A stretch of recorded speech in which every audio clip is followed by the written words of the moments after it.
사무엘상 26장 1절에서 12절까지 말씀 교독하겠습니다. 사무엘상 26장 1절에서 12절입니다. 오늘은 6월 9일 수요일 저녁입니다. 6월 9일자 본문 사무엘상 26장 1절에서 12절입니다. 구약성경 454쪽에 있습니다. 교독하겠습니다. 10사람이 기브에 와서 사울에게 말하여 이르되 다윗이 광야 앞 하길라 산에 숨지 아니하였나이까 하매 사울이 일어나 10광야에서 다윗을 찾으려고 이스라엘에서 택한 사람 3,000명과 함께 10광야로 내려가서 사울이 광야 앞 하길라 산 길가에 진친지라. 다윗이 광야에 있더니 사울이 자기를 따라 광야로 들어옴을 알고 이에 다윗이 정탐꾼을 보내어 사울이 과연 이른 줄 알고 다윗이 일어나 사울이 진친 곳에 이르러 사울과 넬의 아들 군사령관 아브넬이 머무는 곳을 본즉 사울이 진영 가운데에 누웠고 백성은 그를 둘러 진쳤더라. 이에 다윗이 헷사람 아히멜렉과 스루야의 아들 요압의 아우 아비새에게 물어 이르되 누가 나와 더불어 진영에 내려가서 사울에게 이르겠느냐 하니 아비새가 이르되 내가 함께 가겠나이다. 다윗과 아비새가 밤에 그 백성에게 나아 본즉 사울이 진영 가운데 누워 자고 창은 머리 곁 땅에 꽂혀 있고 아브넬과 백성들은 그를 둘러 누워 있는지라. 아비새가 다윗에게 이르러 하나님이 오늘 당신의 원수를 당신의 손에 넘기셨나이다. 그러므로 청하오니 내가 창으로 그를 찔러서 단번에 땅에 꽂게 하소서. 내가 그를 2번 찌를 것이 없으리이다 하니 다윗이 아비새에게 이르되 죽이지 말라. 누구든지 손을 들어 여호와의 기름 부음 받은 자를 치면 죄가 없겠느냐 하고 다윗이 또 이르되 여호와께서 살아계심을 두고 맹세하노니 여호와께서 그를 치시리니 혹은 죽을 날이 이르거나 또는 전장에 나가서 망하리라. 내가 손을 들어 여호와의 기름 부음 받은 자를 치는 것을 여호와께서 금하시나니 너는 그의 머리 곁에 있는 창과 물병만 가지고 가자 하고 다윗이 사울의 머리 곁에서 창과 물병을 가지고 떠나가되 아무도 보거나 눈치채지 못하고 깨어있는 사람이 없었으니 이는 여호와께서 그들을 깊이 잠들게 하셨으므로 그들이 다 잠들어 있었기 때문이었더라. 아멘. 사울은 그 10사람들 10광야의 사람들이 다윗이 있다는 걸 알려줘서 그 정보를 듣고 다윗을 잡으려고 3,000명의 군사와 함께 10광야로 내려갔습니다. 사울만 안 것이 아니고 다윗도 알고 있었어요. 이 소식을 듣고 오히려 동태를 살피고 있었죠. 아비새와 함께 사울의 진영으로 들어갔는데 모두 잠들어 있었습니다. 이런 경우가 없죠. 하나님이 잠들게 하셨습니다. 같이 같은 아비새는 사울을 죽일 수 있는 절호의 기회입니다. 2번 찌를 것도 없습니다. 1번이면 충분합니다. 이렇게 얘기했지만 다윗은 만류합니다. 여호와의 기름 부음 받은 자를 함부로 죽일 수 없다. 그 죄가 크다. 하나님 치실 거다. 만약에 치어야 된다면 이렇게 얘기하고 죽일 수 있었지만 살려줬다는 증거로 사울에 쓰는 전용 창 그리고 사울의 물병만을 가지고 진 밖으로 나왔다라는 내용이 이제 오늘 내일 이렇게 쭉 전개되겠죠. 그 내용이 오늘 내용입니다. 오늘 질문은 하나님과 함께한 다윗의 모습은 무엇입니까? 하나님과 함께한 다윗의 모습은 무엇입니까? 어떤 모습이냐는 것이죠. 하나님과 함께한 첫 번째는 1절에서 5절까지 말씀인데요. 상대의 동태를 다 파악하고 있었습니다. 사울은 겉으로는 다윗과 싸우는 것처럼 보이죠. 그런데 여러분 그거 아세요? 지금 사울은 누구랑 싸우는 줄 아세요? 하나님과 싸우고 있는 거예요. 하나님. 왜 하나님과 싸우고 있는가? 일단 하나님과 싸워서 이길 존재가 있겠습니까? 없습니다. 사단 마귀도 보통 뛰어난 존재가 아닌데도 덤볐다가 하나님께 내쳐졌죠. 왜 그러면은 사울이 하나님과 대드느냐? 자신이 버림받고 새로운 왕으로 세우겠다는 하나님의 그 생각, 하나님의 계획이 틀렸다라는 것을 입증하려고 하나님께 대드는 것이기 때문에 이런 면에서 악령이 쓰였다고 말할 수 있고, 또 이런 면에서 사탄과 닮았다고 할 수가 있는 것이에요. 10광야 사람들은 또 사울에게 가서 다윗이 머물고 있는 현재 위치를 알렸죠. 이런 기회주의적 영웅 심리에 쌓여 있는 사람들이 항상 있다고 제가 말씀드렸죠. 지난번에도 똑같은 장면이 아닙니까? 제가 주일날 설교한 것 같은데요. 똑같아요. 지난번에도 똑같이 10광야 사람들이 알렸잖아요. 어디라고 좌표 찍어서 알려줬죠. 사울에는요, 이번엔 망설이지 않아요. 망설이지 않고 즉각 3,000명의 군사를 데리고 다윗을 잡으려고 나왔습니다. 아마 지난번에 잡으려다가 실패한 것에 교훈이 들었는지 모르겠어요. 10사람들이 말한 하길라산 길가에 이제 진을 쳤습니다. 이제 근처까지 온 거죠. 거기다가 진을 치고, 그런데 사울만 다윗을 정보를 든 게 아니에요. 다윗도 이미 세력이 넓어져서 정보원들이 곳곳에 있는 거예요. 그래서 다윗은 사울이 군사를 이끌고 자신이 잡으러 왔다는 사실을 이미 동태를 살피고 있었어요. 그리고 정탐꾼을 보내서 사울의 진영의 위치까지 오늘 보니까 확인하는 것을 알 수가 있습니다. 그리고 자신도 근처에 가봐요. 진이 보이는 곳, 높은 곳에 가서 이렇게 몰래 보는 것이죠. 그랬더니 사울이 진 찍은 곳이 어딘지 알고 그의 곁에는 군사령관 아브넬이 있다라는 사실도 다윗은 보고 있었어요. 옛날에 망원경이 있습니다. 레이더 있습니까? 그런 거 없어요. 육안으로 본다는 거잖아요. 그렇죠? 육안으로 볼 만큼 뭐 했다는 거죠? 가까이 접근했다는 거예요. 상대는 다윗이 어디 있는지 모르는데 다윗은 상대가 어디 있는지, 누구가 와 있는지 다 알고 있어요. 그럼 누가 이기는 거죠? 다윗이 이기는 겁니다. 전투기에서 왜 스텔스 기능이 있는 전투기가 유리하냐면은 레이더에 안 잡히니까. 거의 점처럼 느껴져서 새인지 비행기인지 모른다는 거예요. 그 특수한 도료나 기술 이런 걸 가지고. 그러니까 공중전을 벌이면 이건 뭐 게임이 안 되는 거예요. 몇백 대, 백몇 대의 그 전투기 붙었는데 타졌어요. 스텔스 기능 갖고 있는 것 때문에. 그게 그래서 무섭다는 거죠.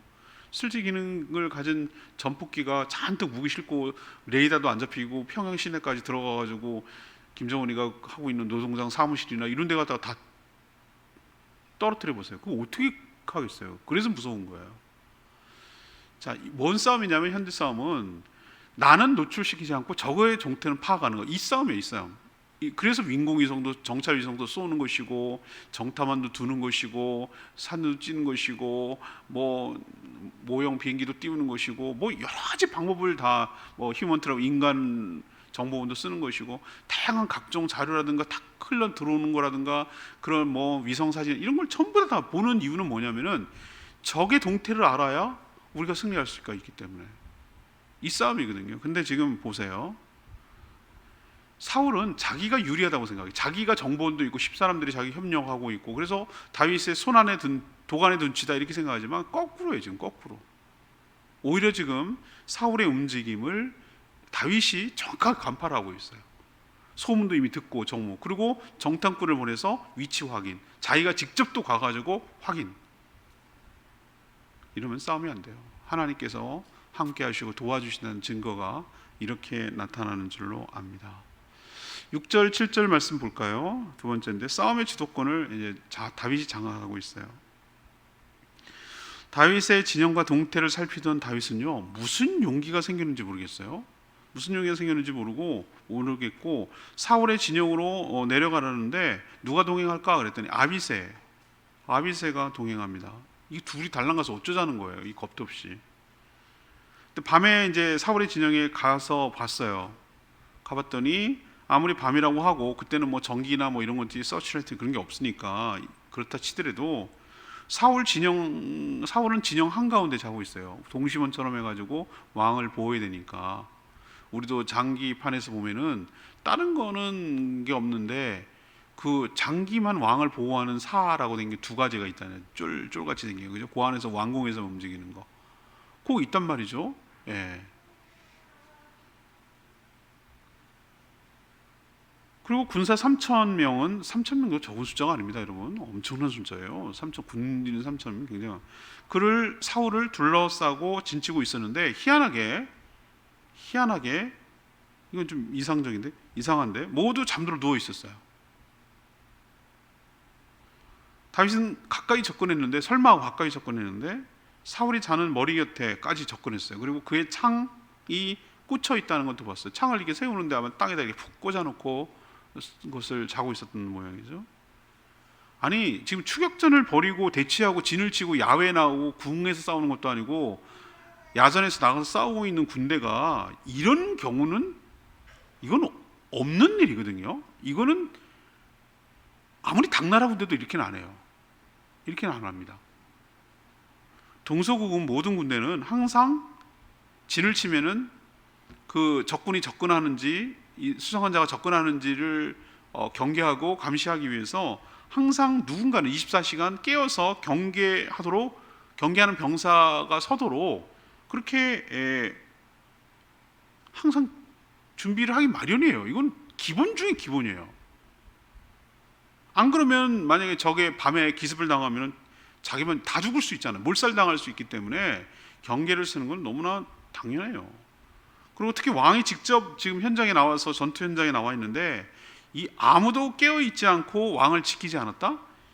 이거는 완전히 뭐라 그럴까? 나잡아 잡수하는 것 같은 무방비 상태를 말하는 겁니다. 왜 이런 일이 일어났을까요? 오늘 12절에 뭐라고 얘기합니까? 다윗이 사울의 머리 곁에 창과 물병을 가지고 아무도 눈치채지 못했는데 깨어있는 사람이 없었는데 이는 because 설명하죠. 이유를. 이는 여호와께서 그들을 깊이 잠들게 하셨으므로 그들이 다 잠들어 있었기 때문이었더라. 누가 그랬다고요? 하나님께서 잠들게 했다. 뭔지는 모르겠어. 잠이 쏟아지는데 누구 하나 깨어있고 누구 하나 챙기는 사람이 없었어. 너 불침번 서. 아무리 후방에 있는 부대도, 전방이 아니더라도 후방에 있는 부대도 모든 부대는 경계를 서게 돼 있어요. 혼자는 감당 안 되기 때문에 최소한 2인 1조. 뭐 누군가 얘기하고 누군가 대응해야 되기 때문에 항상 그렇게 서게 돼 있어요. 중요한 초소마다, 중요한 지점마다, 감시할 수 있는 곳마다 밤새 서요. 밤새 돌아가면서 서더라도 서요. 또 내무반에 또 내부에 침입할 수도 있기 때문에 내무반에서는 항상 누군가 한 명이 깨어서 불침번을 서게 돼 있어요. 그게 기본이에요. 남자는 다 알아요, 그런 거. 근데 모두 잠들어 있었다? 그것도 야전에 나가서 지금 전투연을 하고 있는 거기서 있었다? 군부대도 아니고? 이거는 말도 안 되는 얘기예요. 근데 말도 안 되는 일이 벌어진 게 뭐냐는 거예요. 하나님께서 잠들게, 그것도 깊이 잠들게 하셨기 때문에 단 한 명도 깨어 있지 않았다. 자, 여기서 전 확실히 알았어요. 사울이 아무리 다윗 잡으려고 날뛰고 길을 쓰고 별 방법을 다 써봐야 안 돼요. 안 된다는 걸 내가 깨달았어요. 그래서 지난 주일날도 설명했죠. 하나님께서 다윗을 사울의 손에 넘기지 않으셨더라. 그걸 도와주시는 거잖아요. 여기서 또 드러나잖아요. 이런 식으로 사울은 이게 모르니까 이게 문제고요. 다윗은 이것을 알고 있으니까 담대한 거예요. 진영까지 들어갈 수 있는 담대함이 나오는 거예요.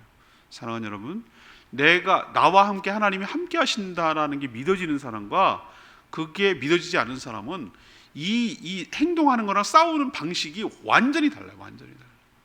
하나님이 내 편이 되어 주셔서 나를 인도하시고 내 편이 되어서 나를 도와주신다는 확신이 있는 사람이 당연히 이기는 건 당연해요.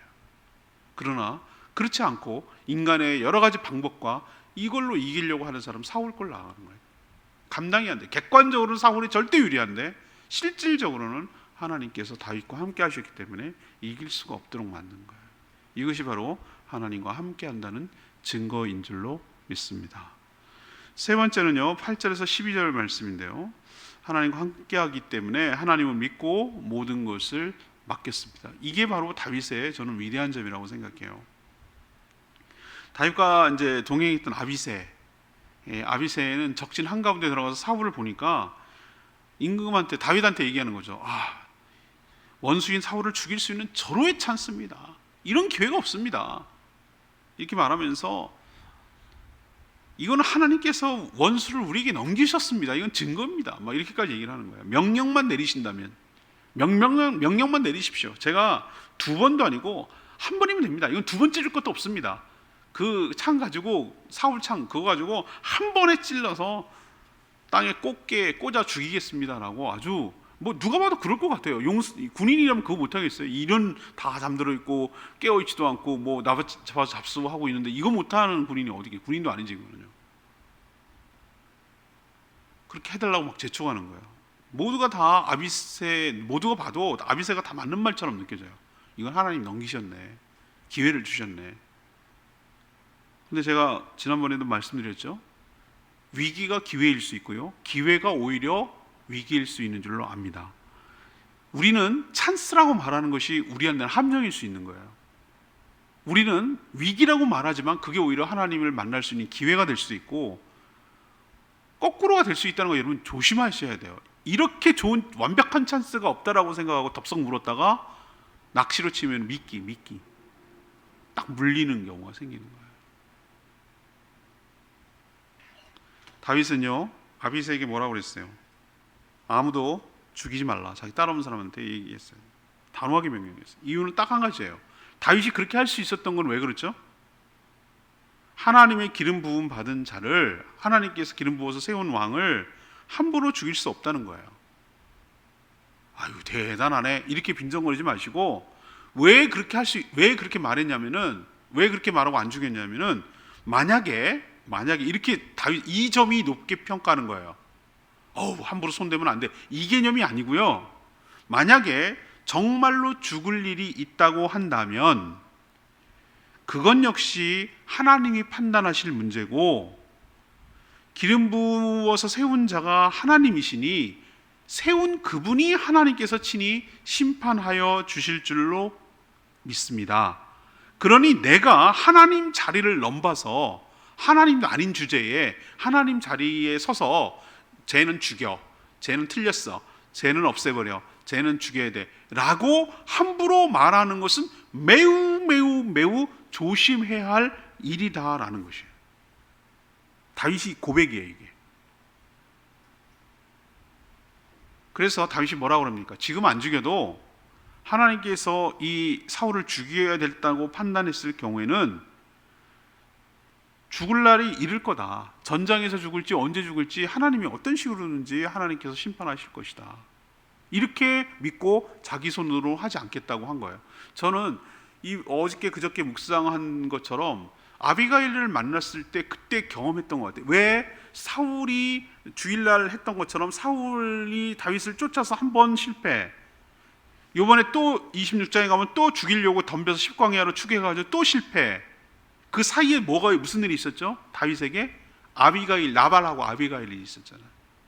그걸 통해서 그러니까 하나님께서 우리에게 필요한 체험을, 우리를 확신을 주시기 위하여 우리에게 불필요한 경험을 하지 않도록 하시는 분인 줄로 압니다. 그렇기 때문에 내 손으로 죽이지 않아도 하나님께서 심판하시고 하나님께서 처리하여 주실 줄로 믿었기 때문에 자기 손으로 건들지 않고 죽이지 않고 나올 수 있었던 것이에요. 우리도 이런 거 있습니다. 대통령이 임명할 수 있는 왜 우리나라 대통령제인데 대통령이 임명할 수 있는 사람이 몇 명이라고 얼핏 들었는데, 엄청 자리만 장관만 임명할 수 있는 게 아니에요, 여러분. 차관급 무슨 주요 부처 인사라든가 외청 이거 진짜 그 권력이 사실 인사가 만사라고 누구를 임명하느냐에 따라서 여러 사람 중에 누구를 선택해서 임명하느냐가 임명권자가 그게 힘이거든요. 그게 권력이거든요. 근데 우리는 막 시비를 겁니다. 근데 우리는 명심해야 될 게 하나 있어요. 대통령을 국민이 세웠단 말이에요. 그럼 대통령이 누구를 뽑고 하는 것은 그건 그분의 고유 권한이에요. 리스크도 같이 가져가는 거예요. 그 사람이 잘못했을 경우에 되는 것은 그거 책임지는 거예요. 임명권자가. 자, 그러면 저 사람을 임명했으니 저 사람을 해임할 수 있는 권한도 누가 있는 거죠? 임명권자가 있는 거예요. 제 말 무슨 뜻인지 알겠어요? 자, 그렇다면 이걸 예를 들어서 우리를 넘긴다면, 만약에 하나님께서 어떤 특히 주의 종들을 뭐 이렇게 세웠어요. 이거 하나님께서 그렇게 했어요.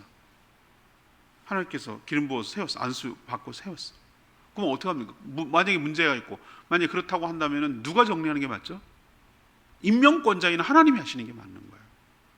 자기가 마치 하나님이 돼서 그렇게 하려고 하는 것은 온당치 않다. 이게 다윗의 믿음이고 고백이에요. 그리고 그의 신앙이에요. 그게 바로 하나님을 의지하고 하나님과 함께 한다는 저는 증거라고 생각을 하는 거예요. 이게 위기입니다. 함정일 수 있는 거예요. 하나님이 이게 기회로 보입니까? 아비새는 그 기회라고 봅니다. 죽일 기회. 근데 제가 아까 말씀드렸죠. 기회가 위기이고 위기가 기회라고. 다윗은 이것을 위기로 본 거예요. 왜? 이런 좋은 찬스, 완벽한 찬스, 이거 보세요. 골을 막 어렵게 이거 말도 안 되는 걸 해가지고 그게 각도가 나오냐? 막 그게 어떻게 거기서 그걸 넣을 수 있냐? 그거 넣으면 막 영웅 되는데 그냥 툭 갖다 대면은 골 들어가는 것을 놓치는 사람들은 역적됩니다. 역적. 그게 찬스가 될지 그게 뭐가 될지는 아무도 모르는 거예요. 다윗에게는 이건 위기로 본 거예요. 이거 누구나 봐도 죽일 수 있는 기회지. 이거 그냥 갖다 꽂으면 끝나는 건데. 근데 그랬을 경우 그 뒤를 생각해 본 거예요. 이건 내가 하나님이 할 일을 내가 한 거구나. 내가 하나님이 돼버리는구나. 모든 죄는 하나님이 되려고 하는 순간에 저질러지는 거거든요. 근데 이 좋은 찬스를 놓친단 말이에요. 이게 또 언제 올지 모르는데. 근데 다윗은 뭐라고 믿은 거죠? 정말 하나님이 심판하실 자면 하나님께서 언젠가 하나님의 손으로 하나님의 때에 하나님이 처리하여 주실 것이다. 그러니 우리가 손대지 말자 라고 물러설 수 있는, 이거는 왜 가능했냐면 이 사람이 대범하고 이 사람이 뭐 굉장히 포용력 있고 이래서가 아니에요. 여러분들 그런 식으로 접근하면 성경을 정말 제대로 이해하지 못하는 거예요. 다윗의 우리가 배워야 될 점은 뭐냐면 철저하게 하나님을 믿고 하나님을 의지했기 때문에 모든 것을 맡길 수 있었다는 거예요. 그렇기 때문에 다윗이 위대한 점이에요. 이것조차. 그래서 대신 사울은 경고하기 위해서 사울의 창과 물병만 가지고 왔어요. 얼마든지 죽일 수 있었는데 그렇지 않다는 물증이 되기 때문에 그래요. 저는 좀 전에 말했듯이 다윗이 나발을 통해서 아비가일을 통해서 경험했던 것들이 굉장히 경험이 됐던 것 같아요. 하나님을 신뢰하고 맡기면 하나님께서 친히 해결해 주시고 나발을 치셔서 죽게 하신다는 것을 경험한 사례가 되겠습니다.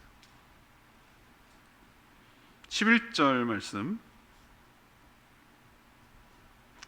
레위기 말씀. 내가 손을 들어 여호와의 기름 부음 받은 자를 치는 것을 여호와께서 금하시나니 너는 그의 머리 곁에 있는 창과 물병만 가지고 가자 하고, 하나님께서 왜 다윗을 마음이 합한 자라고까지 극찬했는지 알 수 있는 대목이 여기에요.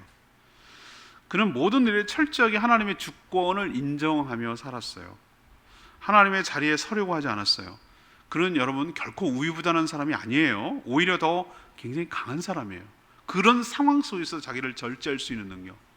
여러분 진짜 강한 사람이 뭔지 아세요? 모두 다 참을 수 있는 참는 게 아니고 참을 수 없는 중에 참는 게 진짜 강한 거거든요. 그죠? 그게 진짜 강한 거예요. 이 상황에서 죽이려는 욕심을 내려놓을 수 있다는 것은 이건요, 하나님의 신뢰와 은혜가 아니고서는 전 불가능하다고 생각해요. 오히려 그는 자신을 죽인 사람이라고 할 수 있어요. 자신을 하나님께 온전히 십자가에 죽은 사람만이 이렇게 할 수가 있는 것이죠. 하나님께 맡긴 것이죠. 난 그리스도와 함께 십자가에 못 박혔나니 이젠 내가 사는 것이 내 안에 주님께서 하신다고. 이 고백이 사도 바울의 갈라디아서 2장 20절 나오는 중요한 고백이거든요. 이게 무엇 말하는 건지 아시겠어요? 나는 십자가에 못 박혀 죽었다고. 나는 내 성격, 내 성질대로 하는 나는 없다고. 내 안에 누가 산다고요? 주께서 하시고 주님이 주도하신다. 주님이 완전히 내 삶의 주도권을 갖고 계시기 때문에 이런 상황 속에서 가능한 거예요. 근데 안 죽은 사람은 자기 마음대로 하고 자기 마음대로 하려고. 자, 오늘 질문이 뭐였습니까? 질문 뭐였죠? 하나님과 함께한 다윗은 어떤 모습이었는가? 그러면 이걸 우리에게 어떻게 적용할 수 있겠죠? 우리도 하나님과 함께 했을 때 어떻게 될 수 있는가? 어떻게 삶을 살 수 있는가라는 것을 알 수가 있겠죠? 첫 번째는 뭡니까? 산탄, 우리를 공격하고 있는 적의 동태, 적의 감지, 적의 상황을, 동태를 우리가 간파하고 다 장악하고 감지하고 눈치챌 수 있는 능력이 우리에게도 있게 될 줄로 믿습니다. 상대를 알아야 내가 싸우죠. 적이 어떻게 나한테 시비를 걸어오는지, 어떻게 싸움을 걸어오는지 알아야 내가 대비할 것 아니겠습니까? 정말 둔감하면요, 이건 누가 봐도 사단이 장난질하고 분탕질하게 만들고, 사단이 지금 갖고 놀고 있는데도 거기에 넘어가가지고 사단의 앞잡이게 노릇을 해가지고 도구가 돼가지고 그러고 살아가는 사람들이 제가 얼마나 목회하면서 많이 본지 몰라요. 사단이 어떻게 노린 줄 아십니까? 어디가 취약한지를 왜 몰라요? 굉장히 잘합니다. 정보원들이, 10광의 사람들이 다윗의 정보를 알듯이 사단의 쫄개들인 귀신들은요, 돌아다니면서, 수없이 돌아다니면서 어디가 사람이 취약한지를 건드리는 거예요. 가장 많이 건드리는 데가 어딘지 아십니까? 사람의 감정을 건드려요. 감정을 자존심 상하게 만들고, 자기의 그 아픈 쓴뿌리를 건드리게 만들고, 아픈 트라우마를 건드리게 만들고, 자존심을 상하게 만들고, 아픈 과거를 건드리게 만들고, 그래서 거기에 막 충동질하게 만들어가지고 이성적으로, 신앙적으로 이 사태를 파악하고 볼 수 있는 눈이 열리지 않도록 해가지고 그냥 격정에 휩싸이고 디프레스되고 막 이렇게 해가지고 사단이 틈을 주는 거예요. 그러면 딱 먹이가 좋지. 딱 미끼 문 거죠. 미끼 물었어요. 딱 거기 장악되는 순간, 생각이 장악되는 순간, 그 마음이 장악당하는 순간 완전히 사단의 하수가 되는 거예요. 하수인. 그거를 볼 수 있는 눈이 있으면 안 걸려요. 그거를 볼 줄 아는, 이걸 상황이 파악이 되는 사람은, 이 지금 뭐하고 어떻게 벌어지고 무슨 일이 벌어지고 있는지를 감지하고 간파하는 사람은 그런데 당할 리가 없어요. 사울이 들어오는데 다윗이 다 간파하고 있었어요, 동태를. 그러면 싸움이 안 돼요. 두 번째는, 하나님을 의지하는 사람은요, 하나님이 함께 한다는 게 증거로 나타나요. 사울 진영이 그렇게 3,000명이 왔고 뺑 둘러싸여 있는데 다 자는 거예요. 다 자.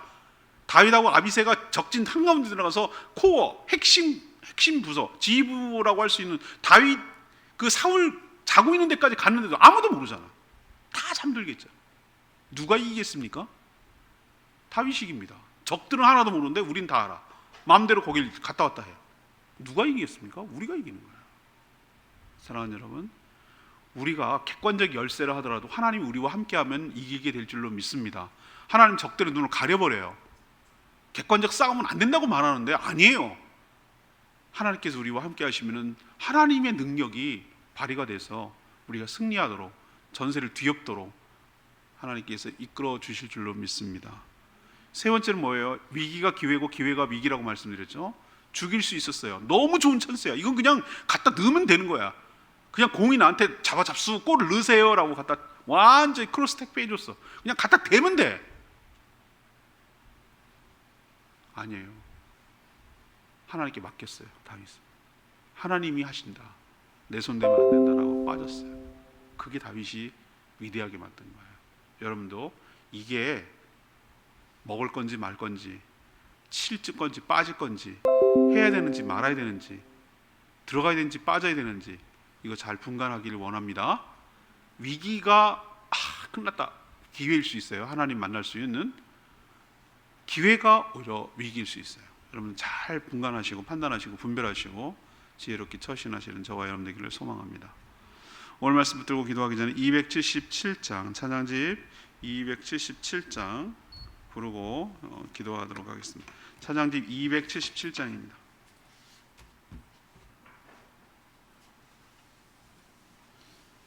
찬양집 277장 선하신 목자 찬양합니다.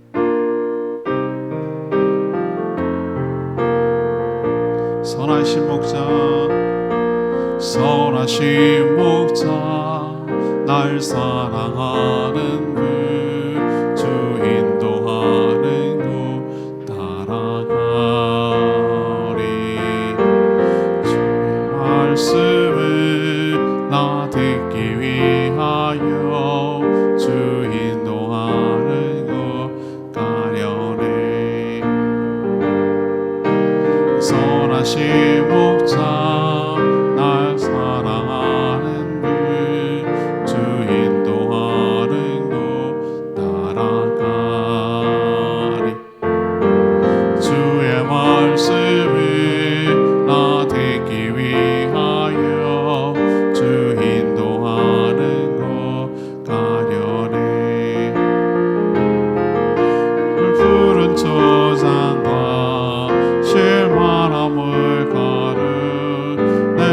선하신 목자 나를 인도해 험한 산과 골짜기로 내가 다닐지라도 내 선하신 목자 나를 인도해.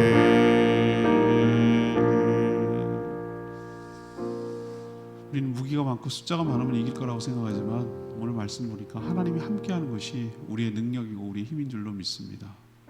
상대를 다 움직임을 간파하게 하시고 적들이 다 눈 감고 자게 만들어서 적진을 한가운데로 자유롭게 다니도록 하시고 죽일 수 있는 기회조차 하나님께 맡기고 하나님께 의지하는 이 다윗의 모습을 보면서 초조하고 쫓기고 그러면은 막 없던 찬스도 막 어거지로 만들어가지고 하려고 하는 게 우리 인간이잖아요. 완벽한 찬스조차 하나님께 맡기고 하나님의 손으로 하기를 바라는 이 다윗의 신앙 고백이야말로 우리가 도전받고 우리가 따라야 될 신앙의 모범인 줄로 믿습니다. 하나님을 신뢰하고 하나님 의지하고 하나님께 맡기는, 그래서 하나님이 해결하도록 하는 저희들 되게 달라고 주여 외치며 기도하겠습니다. 주여 하나님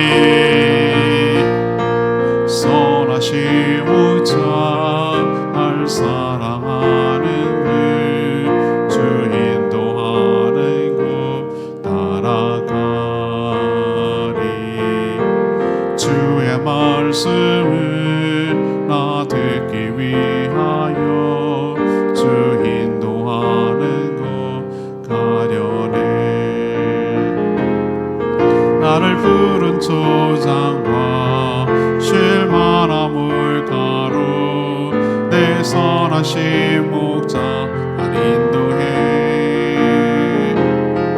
험한 산과 골짜기로 내가 다닐지라도 내 선하신 목자 날 인도해.